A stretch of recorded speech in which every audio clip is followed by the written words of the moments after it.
Right.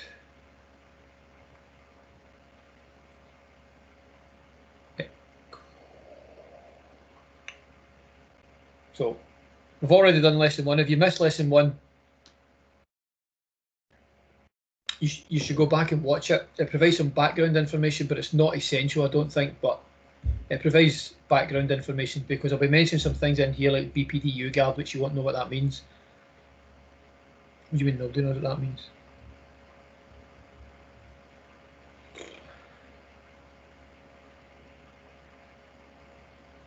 Look how long it takes to open up.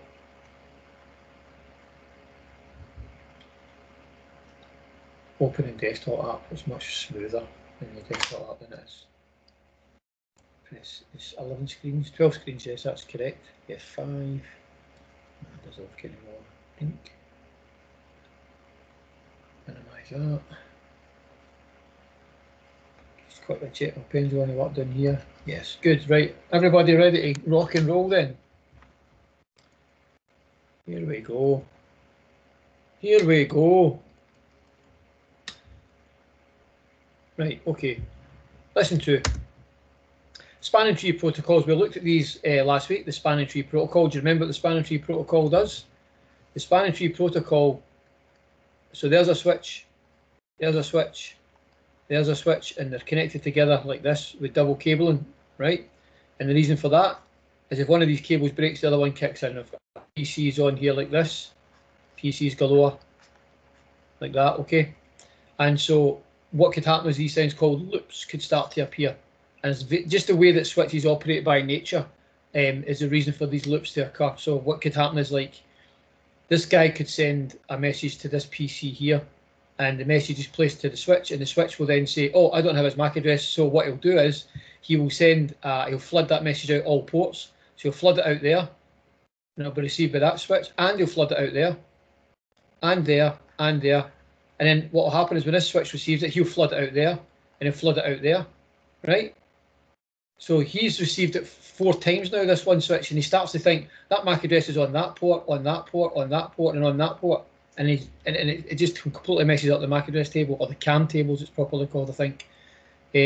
So that's the reason why we need the spanning tree protocol to mitigate or prevent those loops from happening. So what happens is, if you remember from last week, one of these switches is set up as a root bridge, like so, and what that does is it takes command of the whole network kind of thing, and what it does, it assigns one line, one link, and one link. These other links lie redundant until one breaks, and then it switches over to the other one, right? So that's what the function of the root bridge, and the protocol behind all of that going on is called a spanning tree protocol, STP. So last week we looked at just STP, but we're going to look at various different versions this week, okay? Many different versions of spanning tree protocol, just like everything. There's always different versions of everything, right? To give you choice, or at least the illusion of choice, to make you think you've got choice, but you really don't. Each of these protocols are different in terms of use, resource requirements, and age, right? So some of them, you use them a little bit differently. Some of them take up more resources than others, and some of them are just kind of old, but like myself, and you know, they're just not up to the task any longer because equipment and technologies have moved on. Okay, so they might be a bit clunky. Again, a bit like me. So the table shows what is available, and if you go to chapter 2212 of semester 3, once I set it up, I'll give you a full description of each if you want to do that. You don't have to learn about them all, but if you want to learn about them, then that's where to go, okay? So here's the table. These are the protocols that we're going to look at, the different spanning tree protocols. So STP is the standard one that we looked at last week, and this idea of convergence, and remember what convergence means. So when you first build a network together and connect all your devices, they all talk to each other and they trade information about the topology and IP addresses and OS versions and all this kind of business. And before that, all of that happens, the network either doesn't run or it runs really slowly. So if it takes a while for convergence to happen, it means that these loops can start to occur, or it just means you have to wait ages before the convergence happens before you can start to communicate. Okay, so you don't really want a slow spanning tree protocol, do you? You don't want to slow anything, let's be honest. So we need a fast one. So the next one up is PVST plus. That's, oh, what is that now? Pre-VLAN spanning tree protocol, and the plus means with enhancements, right? And but still slow. So the first fast one is RSTP, which stands for Rapid Spanning Tree Protocol, and then you've got Rapid Pre-VLAN Spanning Tree Protocol with enhancements. So this is the one that we are going to use here, right? This is the one that we're going to use. So over the next page, it tells you what the acronym stands for, which I think I've already told you.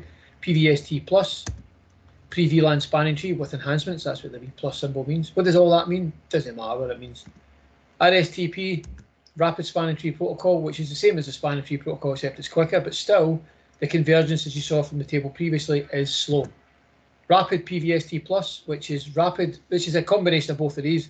So you've got rapid pre-VLAN Spanning Tree Protocol with the enhancements as above, but this does the convergence quickly, and you'll see how it does that in the next screen. And then MSTP, which stands for Multiple Spanning Tree Protocol, and what that does, I think that, let's have a quick look at what that does actually.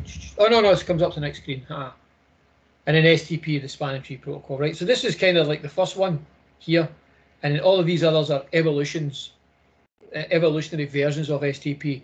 And it's not that they changed into anything else like monkeys and then became human beings or anything like that. It's just ridiculous. They're still protocols, and they're still Spanning Tree protocols. So what evolutionary just means they've developed to a sort of higher level, okay, or evolved, yeah. So here's a wee quiz thing, a drag and drop type thing.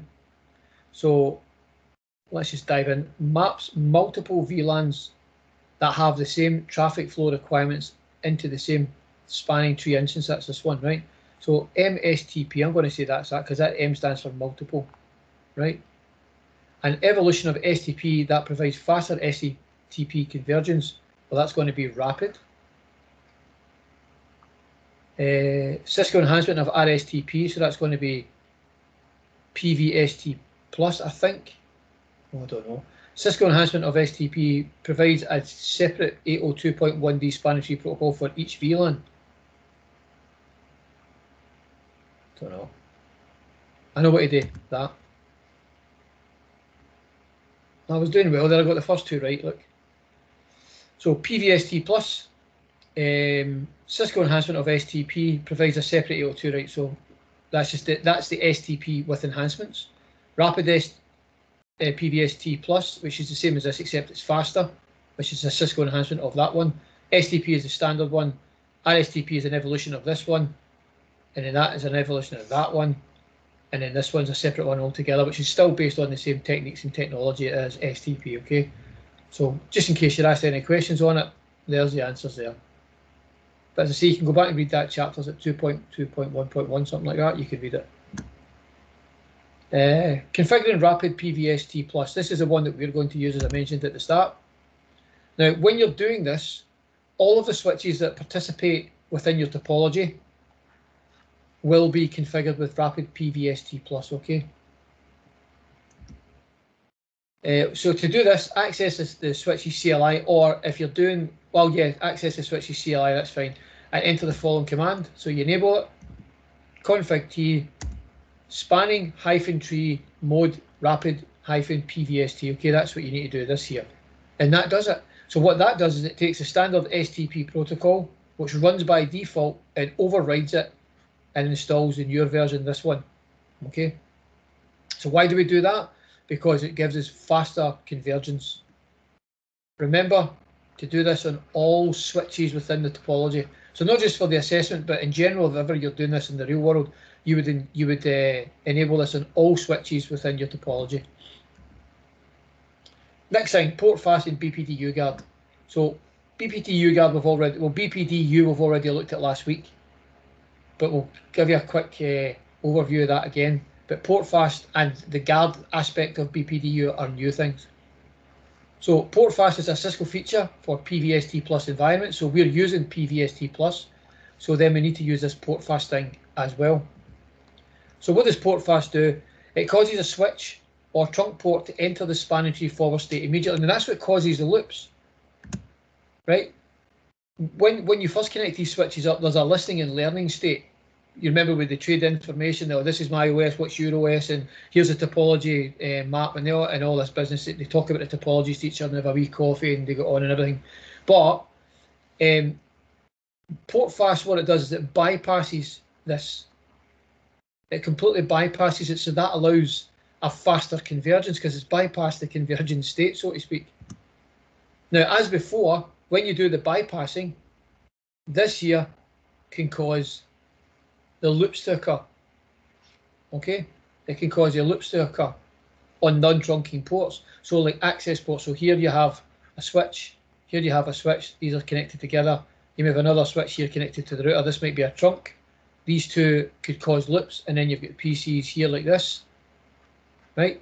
So doing all of this stuff up here can cause a loop to occur here, right? Trunking ports, according to this anyway, trunking ports are unaffected, but it can also affect these ports here where PCs are connected, called the access ports. These ports typically do not transmit or receive BPDUs, right? Trunking ports, that is. That's up here. Ports with connected end devices, that's these ones down here, must therefore be configured to block or guard against BPDUs. Now remember what the BPDU is, Bridging Protocol Data Unit. Now, the Bridging Protocol Data Unit are packets that are sent backwards and forwards to the switches to prevent these loops from happening. Okay. Now the only ports that need to receive these BPDU packets are the ones that participate in the redundancy feature. So in other words, where you've got multiple connections on the switches like this, these ones down here don't need to hear them, and neither does this one up here. So what we want to do is switch off the BPDUs, the BPDU packets from being received on these ports here where their PCs connected, or where PCs will be connected, or end devices for that matter, could be printers as well. It doesn't need to be PCs, right? So we want to prevent these BPDUs from going over into the access ports, and that's where the guard part comes in. So here's the configuration, right? Remember, these commands are performed only on ports with end devices, not any other ports, just end devices. Enable config T, and we're going to use the range command, right? So interface range, fast Ethernet port 05 to 24, and gigabit port 01 to 2. So that means that ports 1 to 4 are going to be configured as bridging ports. Okay, well, not so much. They're called what is it we call them again? Never mind. The ports that participate in the redundancy feature. So if I just do a quick draw in here, because this is the topology that you'll use. Right, so port 1 would be connected to port 1 there, 1 to 1, and then port 2 would be connected to port 2 there. So that's port 2 to 2. Port 3 connected to port 1 there. Port 4 connected to port 2. Port 3 connected to port 3, and port 4 connected to port 4 there, right? So ports 1, 2, 3, and 4, 1, 2, 3, and 4 are used up, as you see there, on each of these switches, right, for this redundancy feature. Okay, so what we want to do is ensure that the BPDU packets are received by these ports, but not by any other port, right? So that's why we've done interface range F05 to 24. So we've omitted ports 1, 2, 3, and 4 for that switch, and also that switch. Okay, and also the gigabit ports as well, because you might put end devices on those, right? So interface. Now you can do this one port at a time if you really wanted to, but you need to be after not. If you can do it all in one line, why do it? Why do it 24, 26, 18 times? You'd need to do that. That'd be madness, wouldn't it? No, 18, 20 times. Oh, who knows? 18 or 20 times, right? And then you type in the magic words, spanning tree port fast, right? And then spanning tree BPDU guard enable, and that's it. So spanning tree port fast enables port fast to run on all these ports, okay? And spanning tree BPDU guard enabled is also running all these ports as well. So you can't run the BPDU guard without the port fast, right? These two things have to be combined.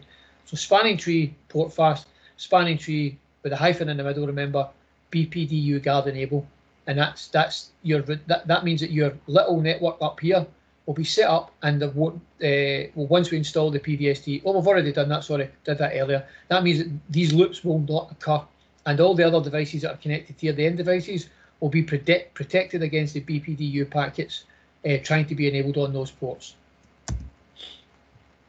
Now, when you run this command, you'll receive the following message, whatever that means, right? Just ignore that. Okay, just ignore that. Now, we've already mentioned about the primary, about the root bridges, right? So one of these switches is going to be configured as a root bridge.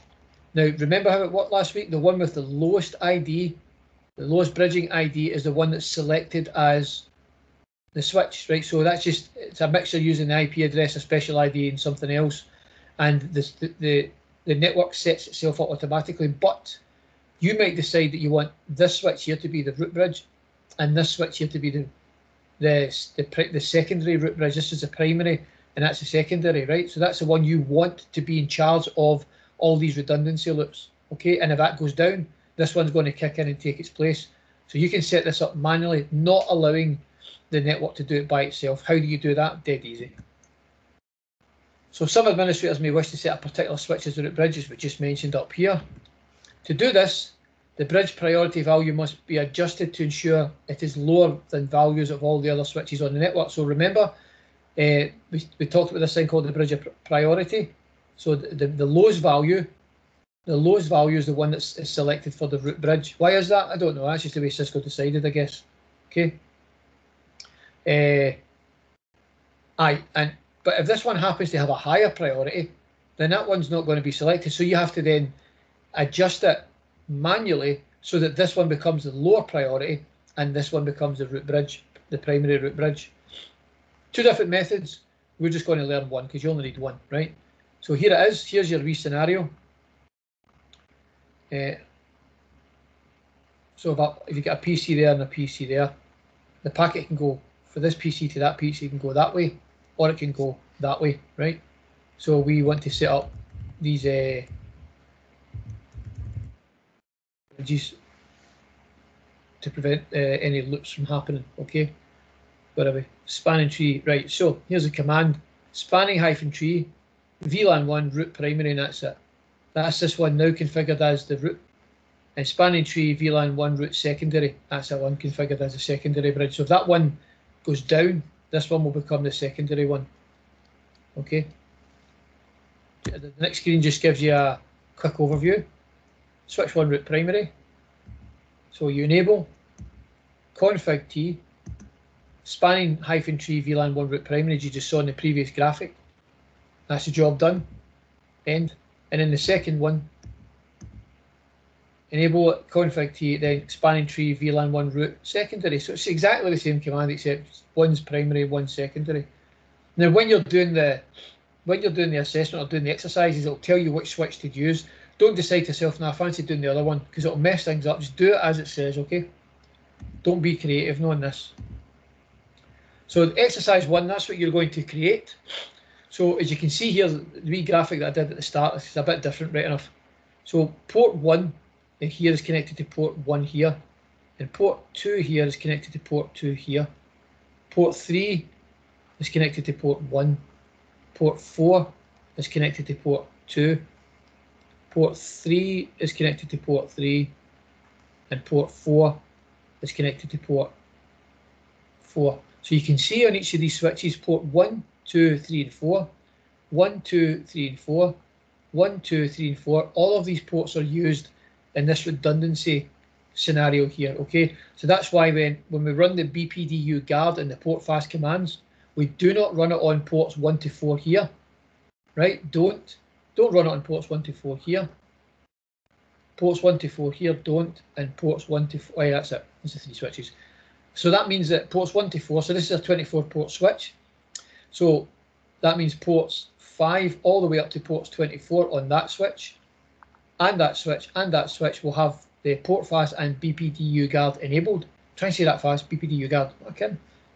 Right, and also remember the gigabit ports, gigabit 1 and gigabit 2 on all switches, right?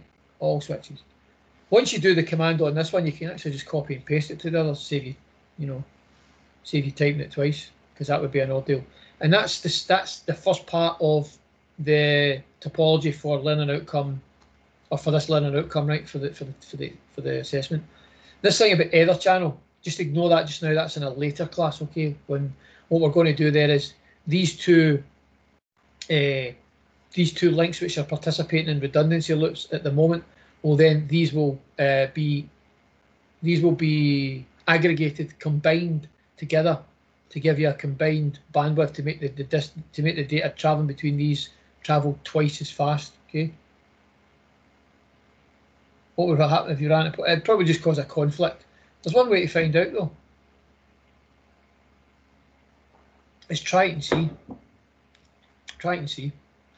The idea of the BPDU guard is right. The BPDU guard is to help set all this up. So if you put the BPDU guard on these 4 ports, it won't have that help to set it up. You're effectively blocked to help. So it won't work. You'll end up with redundancy loops. It would be my guess. Good question though, because I've never bothered to check it, but that's probably what would happen. Okay. So you're going to create that topology. Dead easy. Now also notice here and here is port 5 is connected to routers. There's a router up here and a router. Don't bother with that at the moment. Just completely ignore this at the moment, right? Port 6 has got a PC on it. Port 18 has got a PC on it, and port 18 here has got a PC on it. Now, we've already said previously, and you'll see it in the exercise as well, that when you set this up, you run BPDU guard on ports 5 to 24. But you're saying, but there isn't any end devices on. It's only the only end devices on port 18. Yeah, just now. But potentially you're going to be using these as access ports. So you might as well set that up. You don't want to set it up on a per connection basis. You might say, right, connect 3 PCs on there, 1, 2, 3, and it's why are these not working? Oh yeah, you need to go in and disable the BPDU guard. That's just a nightmare. So you just make sure that this BPDU guard is enabled for all access ports or potential access ports. Okay. Anything else I should mention in there? Don't think so. So exercise 1, create that topology and complete the following configurations. And I'll give you the exercises there as well. Don't just do it from the PowerPoint, just an overview. So set S1 to the root bridge primary, and that's the commands for that are on slide 10. S2 set to the root bridge secondary, also slide 10. Configure all switches with rapid PVST plus, which is PVST plus, which is slide 5, shows you how to do that, spanning -tree.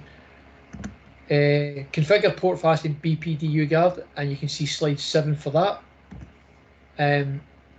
S1 ports 5 and port 6. What does that mean? S2 port 18. Oh yeah, I don't know what that means. You should enable it for all ports. I would ignore that. I don't really know why that's saying that. These ports will be occupied. As I say, S1 will have a router. This will have a PC. F18 will have a PC. F5 will have a router, and that will have a PC. Connect your PCs as well. So PCA will have an IP address of 172.27.0.21/24. PCB will be the same except to be 22. PC3 will have 23. Okay. Next thing to do, we'll set the IP address on VLAN 1 on S1. So that's the first switch to the left-hand side. Will be 172.27.0.11. And it's a /24, so it's 255.255.255. VLAN 1 on S2 to 12. VLAN 1 on S3 to 13. Right? And then the last thing, oh yeah, remember to use the no shut command as well. And then the last thing is configure each switch with the PC and PC with a default gateway of 172.27.0.2. Okay, so that's just default -gateway 172.27 dot 1 default. What did I say it was? I should write it in my head what I just says there. A default gateway, so it's IP default -gateway 172.27.0.2. Okay, on all 3 switches. So this is all 3. Right. So let's get rid of this.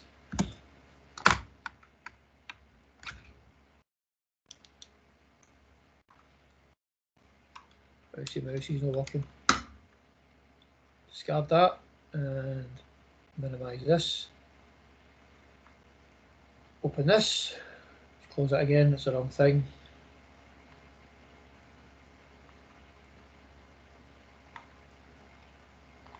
back in here, and then we'll open up the exercise. Just close it and open it again, so you know where it is.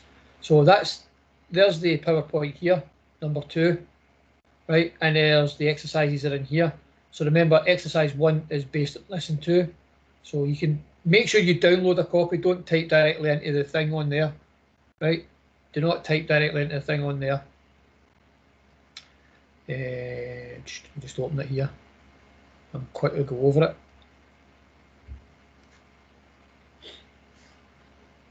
My goodness, how long did it take to load a lousy Word document?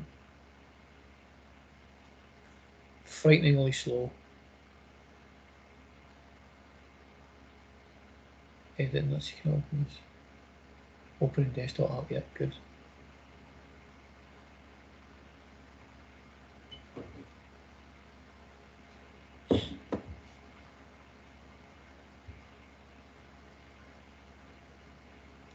Right, so exercise 1. Consider the topology below and build it using the packet tracer. Use 2960 switches and change the host names to the names below. So go in hostname S1, hostname S2, hostname S3, right? Connect them all together. Now you'll notice these actually probably in the real world should have been what do you call it, crossover cables, but we went with normal cables here. Okay, and the reason for that is a feature called MDIX, which means the switch can determine the fact that these are straight throughs, and it'll change the electronics in the port to crossover. So just use normal cables, okay? So create that topology, S1, S2, change the host names here, as you can see. Required to complete the following tasks. Step 1, S1, which is over here, will be set as a secondary bridge. Type the commands below in the box for future reference, so just as a wee learning thing for yourself, a wee reminder. Step 2, configure all switches with, wait a minute, it doesn't tell you to set the see that, it doesn't tell you to set the primary bridge. That's a bit strange. It says set S1 as the root bridge. Why does it say that? Oh, aye, sorry. Gosh, it's because of the word primary. I'm looking for the word primary. Set S1 as the root bridge. That's this one. Let's just put the word primary in there. The primary root bridge in S2 is a secondary root bridge. Okay. Right. Yeah, good. Configure all switches with Rapid PVST+. Okay, so that was slide 5. Let's type the command in there. Configure port fasting BPD UGuard on S1 ports 5 and 6. See, it's telling you there to do this just specifically for the. Well, maybe just go along with what that says. That's just ridiculous. That's just silly.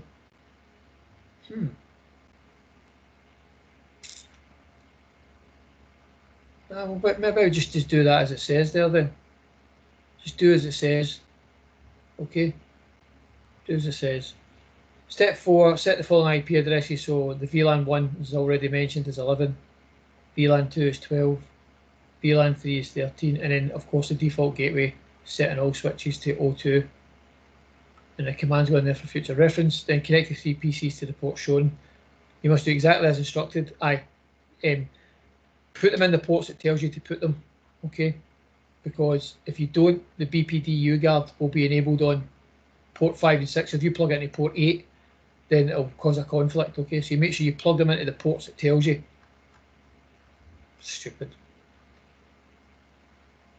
So finally, check and double check you've completed this exercise correct. So just do show runs and look at all your configurations and match them up with the exercise, make sure it's correct.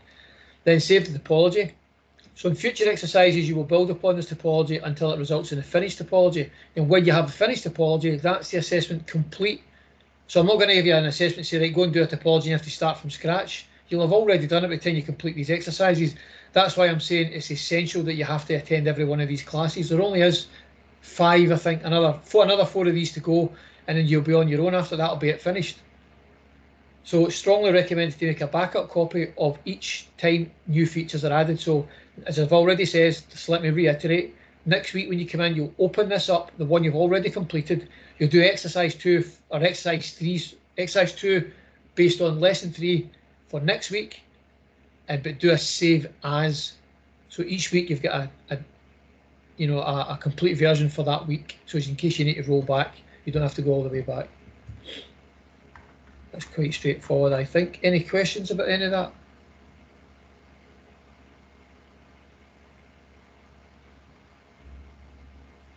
My mic working? Yes, it is. Good, good. Right, okay. So, crack on with that at the moment. What time is it? 10:13. How long do you think that'll take you? Half an hour? I'll give you half an hour, right, and then we'll come back on, see how you're getting on with it. If you need a wee bit extra time, we'll do that. And then after that, I'll have set up semester 3 for you, make sure you can log in, I'll give you the seat tokens. And then after that, I'll show you this wee bit about the, what do you call it? How to do a proper log, okay? So that's set up for you as well. Any questions? Any questions? Right, okay then. Fire into that. In fact, I think I'll do this as well. No, I won't. I will. No, I won't. I will. No, I won't. No, I won't. Oh, stop recording. Let's record and stop.